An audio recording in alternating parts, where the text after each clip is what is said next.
AITA for refusing to kick out my roommate just because my girlfriend suspects he might be trans? I 22 male have a roommate, let's call him Alex male 23, who moved in about 6 months ago. I honestly never considered Alex may be trans. Not that I would care if he was, but that's not the issue. He is a short guy and probably under 165 cm 5A, has a lot of facial hair, muscles, and looks a lot like a short Henry Cavill imo. No one I know has ever brought up this idea before. I've had my friends and family at our apartment before. This is really the part that gets to me because my mom is extremely against any gay people, and if she sensed anything was up she would have caused problems right away. Alex and I get along, we're polite but not really friends, he's quiet but super polite, always pays rent on time, helps with chores, and even shares his cooking with me. I appreciate having him around, especially because my last 3 roommates were each their own horror story. The issue came up when my girlfriend, let's call her Sarah F28, came over one day. Alex was shirtless. To clarify, I forgot to tell Alex that she was coming over, and she noticed the scars on his chest. After that she was quiet and short with me her entire stay there. When she got home she blew up my phone, asking why I had a female living with me. I was confused and asked what she was on about. She says that she knows that his scars are from top surgery, and that he is short, so he has to be trans, and a born female. I tried to explain that even if Alex is trans or a born female that there is no way I'd be attracted to him, because to any person who looked at him, you would see a freaking guy. Plus he's respectful, and doesn't cause drama like my last roommates, which she knows about. Just to be clear, I honestly still have no idea if Alex is even trans. I googled it, and those scars could be from some other surgery, like heart surgery or gynecomastia, and I really don't have an argument for him being short, but there is a lot of short men. At first Sarah wanted me to just ask Alex if he was trans, which why the fuck would I do that? Or give her his last name so she can run a background check. I said no to both. Then she said this was a violation of trust, and that if I didn't either find out that Alex is trans and kick him out, or just kick him out that she would have to reevaluate things. Basically threatening to break up. I said I don't do ultimatums and that we're done. Since then she's been messaging me every single day for over 2 weeks, even after I blocked her on everything because she wouldn't leave me alone, pissed that I wouldn't do this small thing for her. She ranges from, "Are you fucking him? Let's just talk, why can't you at least give me closure?" and ask him to the most recent her, telling our mutual friend about the situation. Our friend wants nothing a part of this shit show. I didn't feel bad at first, but after talking about it online, I've had some people say I should have just asked my roommate if he was indeed trans just to keep the peace. Or that I shouldn't have essentially picked my roommate who I've only had for about 6 months over my girlfriend of 5 years. I wonder if I am being unreasonable. I legitimately do not see how any straight dude could find Alex attractive, personally, but maybe I should have done something just to keep the peace. Comments. Comment 1. Honestly, thank God Op ended up rooming with Alex. There was so much more than transphobia coming to light here. Alex was just the catalyst for Op's escape. Comment 2. I feel that this is not yet over. Sarah is an abusive shithead who also happens to be a transphobe, and she probably groomed Oop. She's not going to let him get out of her clutches that easily. Update 1. I was 17 and she was 22/23 when we got together. It's been a long time, so I'd have to look back to make sure. But yeah, I was for sure 17. We got together the day I turned 17, our anniversary is my birthday. We couldn't get together before then because of the age of consent in my state, which I get now is really fucked up. I don't know if it helps, but we have known each other our entire lives. My mom is her mom's best friend. When my mom worked, I would go over to Sarah's mom's house so I wasn't alone. We started talking and flirting when I was about 15 or 16, but didn't cross any physical lines until I turned 17, because I didn't want her to get arrested. I get that sounds bad. I really do. But at the time I didn't see it as bad. Just in case it is asked, our moms encouraged it. Why would you want to be with someone like that? I don't. I really don't. I didn't realize it was transphobia until some people here talked to me about it. I thought it was just her being jealous. But I get how fucked up it is now. Please understand I live in the Bible Belt. I didn't even know trans people existed until I was 16. My personal thoughts is that I don't see a problem with people being trans and transitioning. I think at the end of the day it isn't my business. Is Alex trans? I have no clue. He could be, but he could have also had breast cancer, gyno, heart, lung, or any kind of other surgery. I used a photo from Google Reddit because this whole time I personally thought he had gyno or something. But it's not my business. Is Alex safe? I'll talk to him when I get home and then talk to my landlord. I will change my gate code and also have her removed from the allowed guests list, and also ask my landlord to not let her in personally. She hasn't been too violent of a person in the past, but I also didn't know she was this insane in the past either. Was there abuse? I feel like this has been kinda implied in some questions. I don't know. Has she insulted me? Yes. Has she been physical? Yes. But nothing crazy. Slapping, pushing, shoving, but never anything like punching or drawing blood. Why use CM if you're American? I was born and raised American. However, I got a couple of friends who use metric from college, and after sharing a group chat with them for so long, the habit has stuck. If anyone cares, we're in automotive engineering. The photo? The photo is not actually Alex. I searched Google for gynosurgery photos and then found a Reddit post talking about it. I used it as a reference for what I mean. Scarring under the chest and around the nipple area. I definitely wouldn't actually post a photo of Alex here, censored or not. I'm sorry for confusion. Why didn't you ask Alex about his scars? I have a few reasons. I personally wouldn't like it if someone asked me. Second, my mom has scars all around her body for different reasons, and gets livid if you ask her about them. Third, probably the one that confuses people the most. I didn't really care enough to ask. I was curious but not I just thought and then went on with my business. Update 2. I talked to Alex. I got advice saying to be upfront and tell him what's up completely, hide the trans part, and that I just shouldn't tell him. I don't know if this was the right thing, but I just told him. Because once I was face to face with him, I couldn't really help but do it. To clarify, I did not ask him about his scars or mention that specifically.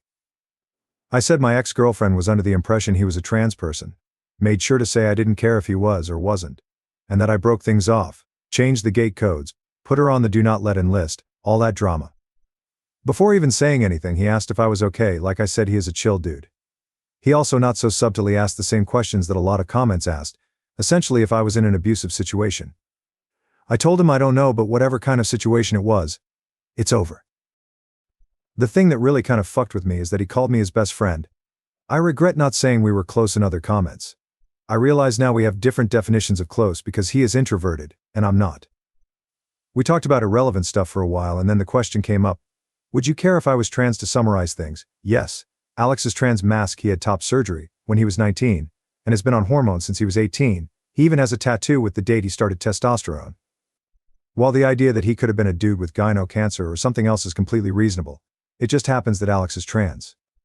And I don't care about that. Alex is Alex. I did show him the post and got permission to update things. I would not have otherwise. He is also roaming this post somewhere, but probably won't comment. Notes. Alex is going to help me out with finding some low-cost or pay-scale therapy because he personally hasn't heard good things about the college's therapy services. Like everyone else has said, yes, it was abuse. I see that. I will also hold higher standards for myself in the future. Alex sent me the information for the therapist he sees and I'll contact them in the morning. The landlord knows there is a domestic incident, and I trust him when it comes to making sure my ex doesn't show up. The do not allow list was made in mind for this reason. I am not ready to talk to my mom about this. But I hope with some therapy and time I will be. She knows something is going on, but she believes this is a break and not a breakup. Sorry if this sounds like rambling, it is. This has been a rough couple of weeks. My brain is fried and I'm tired. Keep in mind, I'm still a full-time student during this. I also have to keep my grades up for my grants, scholarships, government aid, etc. I do read all comments, even the not so good ones. I will try to respond more before I sleep tonight, but just know even if I don't reply, I have read it. I appreciate all the advice, kicks in the rear, and the sympathy. A side note.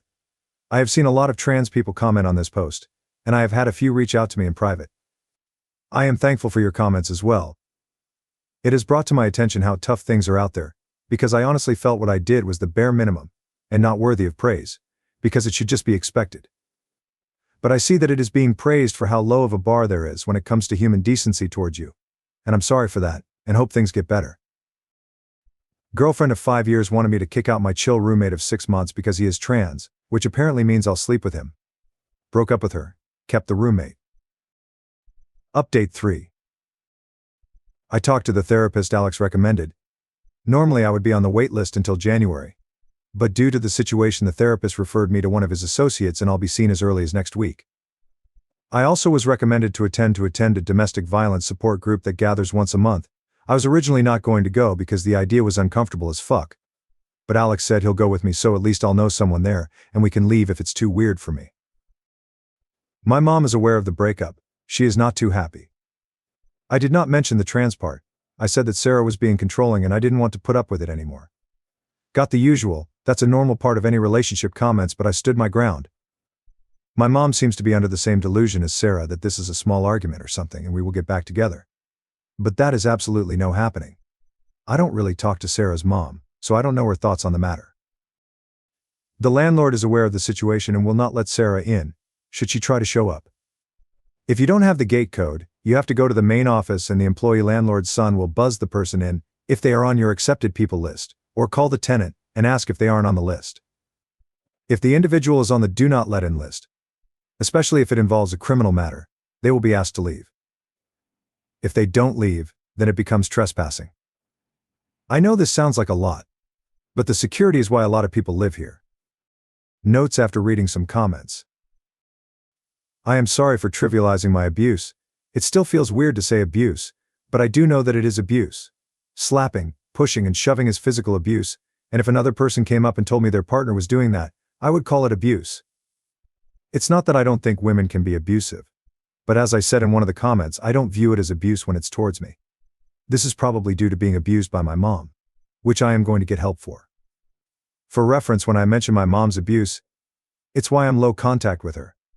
The reason why I was extremely underweight as a kid is because she just straight up didn't feed me a lot of the time. CPS got called a lot, but never did anything. They also didn't take any claims by my teachers that I was being abused as creditable, because there were no marks or bruises, which has warped my view on abuse. Going forward, if I date again, then I won't put up with any physical or verbal abuse. A couple of comments helped by saying that if I was confused on if it was wrong, to think about if it was another person going through it. Which has been helpful in what I feel is right and wrong treatment towards me. After a lot of talking, it turns out Alex and I have been friends this whole time, but because I've never had an introvert friend before, I didn't exactly realize. Alex says he didn't want to annoy me by trying to chat with me all the time, which ironically is what I was feeling. Now we're going to hang out more, and he is trying to get me to join the DD game he is in. Thank you for reading my giant block of text. I'm on the app and I don't exactly know how to format. I'm grateful for all the comments, regardless if they are good or bad. I do read all of them. Now, for the next story. AITA for cutting off my daughter's college fund after she chose to reconnect with her deadbeat bio mom. I'm a single dad to my 18-year-old daughter Emma. Her bio mom left us when she was young, and I've raised her with the help of my wife, who has been a wonderful mother figure. Recently, Emma started reconnecting with her bio mom, and I initially supported this, hoping it would be a positive experience. However, it quickly became apparent that her bio mom hadn't changed. Emma began making excuses for her and started exhibiting increasingly hostile behavior toward my wife. She would say things like, "Maybe I'll just move in with my mom and leave you both behind. And you're not my real mom anyway, so what do you care?" It escalated to threats where she implied she would ruin our lives if we tried to stop her from pursuing this relationship. During a heated argument, Emma expressed her desire to move in with her bio mom. This was the breaking point for me. Feeling that I needed to set boundaries, I decided to cut off her college fund and told her she had to leave our home. Since then, my family has been vocal about their disapproval. They believe I should have been more understanding, and that I overreacted. Some even argue that I'm pushing her further away and harming our relationship permanently. They think I should have tried harder to support her rather than resorting to such drastic measures. Comments. Comment 1. May. I refuse to believe that a man watched his wife being furiously assaulted by his crazy ex in their home, and decided to kick back and ring the police instead of physically defending her. No wonder his fictitious wife is traumatized. Any normal woman would be aghast to discover that their husband is a useless wet dish rag of a man. Comment 2. What a roller coaster. All which happened in the span of 24 hours. 24 more hours and we could get a conviction, a therapist and a trip to Europe. Update 1. Thanks to everyone who commented on my original post. I didn't expect to have an update so quickly, but a lot has happened in just the past few hours. About 5 hours after I posted, I got a message from Emma asking if we could meet up. She suggested a nearby coffee shop, and although I was unsure of what to expect, I agreed to meet her. When I arrived, I could tell right away that something was different. Emma looked exhausted and stressed, not at all like the confident person who left our home. She told me that her time with her bio mom had been a disaster. Not only had her mom treated her coldly, but she also demanded an exorbitant amount of money for rent, far more than Emma could afford. It became clear to Emma that her mom wasn't interested in having a real relationship with her, just in using her for financial gain. Emma was visibly upset as she apologized for the way she had treated me and my wife. She admitted that she'd made a huge mistake and asked if she could come back home. It was obvious she was genuinely remorseful, and she said she realized now how much we had done for her. I told her that I'm willing to work on rebuilding our relationship, but it's going to take time and effort on both sides. We discussed setting some boundaries and working through the issues that led to all of this in the first place. She agreed, and we left the coffee shop with a plan to move forward, one step at a time. It's not going to be an easy road, but I'm hopeful that we can heal from this and come out stronger on the other side. I'm still processing everything, but I'm relieved that Emma wants to make things right. Update 2. Thanks to everyone who commented on my original post. I didn't expect to have an update so quickly, but a lot has happened in just the past few hours. About 5 hours after I posted, I got a message from Emma asking if we could meet up. She suggested a nearby coffee shop, and although I was unsure of what to expect, I agreed to meet her. When I arrived, I could tell right away that something was different. Emma looked exhausted and stressed, not at all like the confident person who left our home. She told me that her time with her bio mom had been a disaster. Not only had her mom treated her coldly, but she also demanded an exorbitant amount of money for rent, far more than Emma could afford.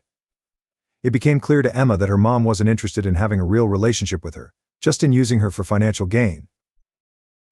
Emma was visibly upset as she apologized for the way she had treated me and my wife. She admitted that she'd made a huge mistake and asked if she could come back home. It was obvious she was genuinely remorseful, and she said she realized now how much we had done for her. I told her that I'm willing to work on rebuilding our relationship, but it's going to take time and effort on both sides. We discussed setting some boundaries and working through the issues that led to all of this in the first place. She agreed, and we left the coffee shop with a plan to move forward, one step at a time. It's not going to be an easy road, but I'm hopeful that we can heal from this and come out stronger on the other side. I'm still processing everything, but I'm relieved that Emma wants to make things right. Update 3. After we pressed charges and discovered the theft of $10,000 from Emma's credit card, her bio mom started harassing us non-stop. It started with constant phone calls and text messages both to me and Emma, begging, demanding, and threatening us to drop the lawsuit. She even began showing up at our workplaces. At my office, she caused a scene, screaming at the receptionist to let her in, calling me a thief and claiming I was ruining her life. Emma's job wasn't spared either. Her bio mom went there too, embarrassing her in front of her coworkers, and even threatening to expose personal details about our family if we didn't drop the charges. We tried to block her out, but things came to a head when she showed up at our house again. This time she was even more out of control. She started screaming and calling my wife all kinds of vile names, including a nasty whore, claiming she had stolen Emma from her. We tried to get her to leave, but she refused. And then it happened. She physically attacked my wife. She shoved her into a wall and started hitting and scratching her. Emma and I were in complete shock. My wife was just trying to defend herself, but her bio mom kept coming at her. Seeing my wife terrified and hurt was my breaking point. I immediately called the cops. When the police arrived, they arrested her for assault. My wife is now traumatized from the incident. She's been struggling with anxiety and can't sleep well, knowing that she was physically attacked in her own home. She's seen a therapist to try to deal with the emotional scars left from this nightmare. Emma is devastated too. She never imagined her bio mom would go this far, and seeing her attack my wife has left her shaken. We're doing everything we can to support each other, but the impact has been immense. Now, with her bio mom in custody and facing multiple charges, including assault and harassment, we're hoping we can finally find some peace. It's hard to believe how far this situation has escalated, but I'm glad that, at least for now, we're safe from further harassment. We'll be taking legal steps to ensure a restraining order is in place moving forward. This has been a painful chapter for my family, but we're determined to get through it together. Thank you again for all your support during this time. It's been a lifeline for us.